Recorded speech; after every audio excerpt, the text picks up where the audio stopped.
வணக்கம். நான் உங்கள் ஃபினிக்ஸ் இந்தியா சதீஷ். நவம்பர் 6ஆம் தேதி நம்ம மார்க்கெட் இன்னைக்கு நிகழ்வில் முடிவடைஞ்சிருக்கு. அந்த செய்திகளை பார்க்கறதுக்கு முன்னால இந்தியாவில் மெட்ரோ சிட்டிஸ்ல அதுவும் ஸ்பெசிஃபிக்கா 1 BHK ரெண்டல் ராக்கெட் வேகத்துல ஏறிட்டு இருக்கு. அந்த டீட்டெயில தான் இன்னைக்கு நம்ம பார்க்க போறோம். காலகாலமாவே உலகம் முழுக்க கோல்டும் ரியல் எஸ்டேட்டும் தான் மக்களுக்கு தெரிஞ்ச ட்ரெடிஷனல் இன்வெஸ்ட்மெண்டா இருக்கு. இந்திய மக்களுக்கும் அதுதான் தெரியும்.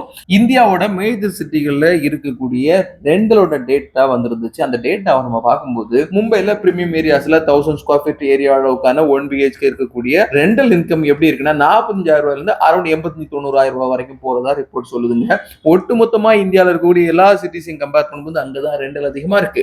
இந்தியாவோட எக்கனாமிக் கேபிட்டலா இருக்கக்கூடிய மும்பைல இந்த அளவுக்கு ரேட் இருக்கிறதுல நாம பெரிய அளவுல ஆச்சரியப்படுறதுக்கு ஒண்ணும் இல்ல. இந்தியாவோட கேபிட்டல் டெல்லியில அரௌண்ட் 45,000 ரூபாய் இதே அளவுக்கான 1000 ஸ்கொயர் ஃபீட் 1 BHK நாம செலவிட வேண்டியது இருக்கு.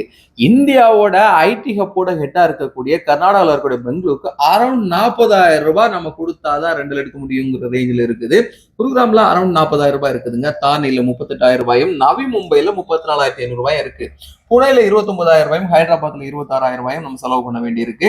கொல்கத்தாலையும் சென்னையில தான் இருக்கக்கூடிய மேஜரான மெட்ரோ சிட்டிஸ்ல கம்மியான ரெண்டல் இருக்கதா இந்த ரிப்போர்ட் சொல்லுதுங்க. என்னதான் நம்ம ஊர்ல ரெண்டல் கம்மின்னு நம்ம பார்த்தாலும் ஒட்டுமொத்தமா இந்தியால பார்க்கும்போது எதுக்கு இந்த ஹையர் ரெண்டல் டிமாண்ட் இருக்குன்னு பார்த்தா ஆபீஸ் ஒர்க்குக்கான ட்ரெண்ட் ரொம்பவே அதிகமாயிடுச்சு. அது மூலமா அதிகமான இன்கம் வர்றதுனால ஆபீஸ் ஸ்பேஸ் அதிகமா கன்ஸ்ட்ரக்ட் பண்ணிட்டே இருக்காங்க. சென்னையா இருந்தாலும் சரி, டெல்லியா இருந்தாலும், பாம்பே இருந்தாலும் எல்லா இடமுமே கட்டிட்டு இருக்கிறதுனால ஹை டிமாண்ட் ஐடி டெக் இந்த மாதிரிப்பட்ட ஒர்க் ஃபோர்ஸ்க்காக பயன்படுத்த வேண்டிய ஒரு சிச்சுவேஷன் இருக்கு. அதே மாதிரி சிட்டியோட அளவு கம்மியா இருக்கு. ஆனா ஹவுஸ் கமர்ஷியல் பில்டிங்கோட தேவை ரொம்ப அதிகமா இருக்கு. சோ அப்ப அதிகமா இந்த மாதிரிப்பட்ட ஒரு சிச்சுவேஷன் வரும்போது ரெண்டல் இன்க்ரீஸ் ஆயிடுச்சு. நம்மளே நிறைய மக்கள் இன்வெஸ்ட்மெண்ட், பாசிவ் இன்கம் அந்த மைண்ட் செட்ல கூட நிறைய வீடுகள், கமர்ஷியல் பில்டிங்கை கட்டி வாடகைக்கு விட்டு அது மூலமா வருமானம் சம்பாதிச்சிட்டு இருக்காங்க. இதனாலதான் பங்கு சந்தையில் இருக்கக்கூடிய ரியல் எஸ்டேட் ஸ்டாக்ஸா இருக்கலாம், அந்த ரிலேட்டட் இருக்கக்கூடிய இன்ஃப்ராஸ்ட்ரக்சர் ரிலேட்டடா இருக்கக்கூடிய ஸ்டீல், அலுமினியம், சிமெண்ட், பெயிண்ட் இந்த மாதிரி இருக்கக்கூடிய கம்பெனிஸ் எல்லாம் அந்த நிறுவனங்களுடைய ஸ்டாக்ஸோட பிரைஸ் எல்லாம் ரைஸ் ஆயிட்டு இருக்கிறது நம்ம பார்த்து.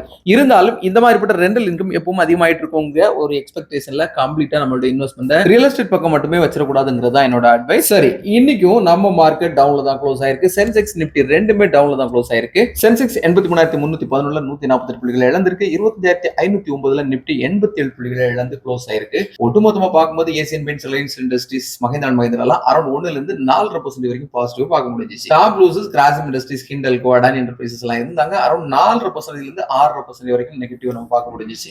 லாஸ்ட் வீக் ஓரளவு இறங்கியது தங்கம் இன்னைக்கு கொஞ்சம் ஏற தொடங்கி இருக்கு. 24 கேரட் 12,273 ரூபாய்க்கு ஒரு கிராமும், 22 கேரட் 11,250 ரூபாய்க்கும் ட்ரேட் ஆயிட்டு இருக்கு. சில்வர் 1 கிலோ 1,64,000 ரூபாய்க்கு ட்ரேட் ஆயிட்டு இருக்கு. இந்தியன் ரூபி டாலருக்கு எதிராக 88 ரூபா 59 காசுல செட்டில் ஆயிருக்கு.